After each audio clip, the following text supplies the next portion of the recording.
আসসালামু আলাইকুম বন্ধুরা, সবাইকে স্বাগতম জানাচ্ছি নতুন একটি আপডেট ভিডিওতে। ভূমি রেকর্ড ও জরিপ অধিদপ্তরের সদ্য প্রকাশিত নিয়োগ পরিপ্রেক্ষিতে লিখিত পরীক্ষার নিম্নরূপ সময়সূচি জানিয়ে দেওয়া হয়েছে।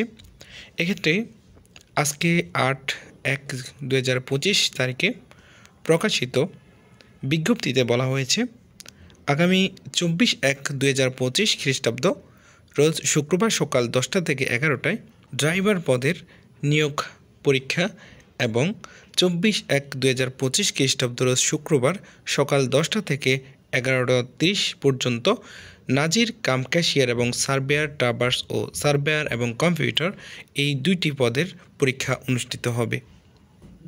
এক্ষেত্রে আগামী 15/1/2025 তারিখ থেকে ওয়েবসাইটে আপনার প্রবেশপত্র ডাউনলোড করা যাবে। এক্ষেত্রে dlrs.teletalk.com.bd ওয়েবসাইট থেকে আপনি আপনার পরীক্ষার প্রবেশপত্র ডাউনলোড করে নিতে পারবেন এবং কেন্দ্র দেখতে পারবেন। পরবর্তীতে আপডেট ভিডিও সমূহ পেতে আমাদের চ্যানেলটি সাবস্ক্রাইব করে বেল আইকনটি বাজিয়ে দাও। দেখা হবে পরবর্তী ভিডিওতে। আল্লাহ হাফেজ।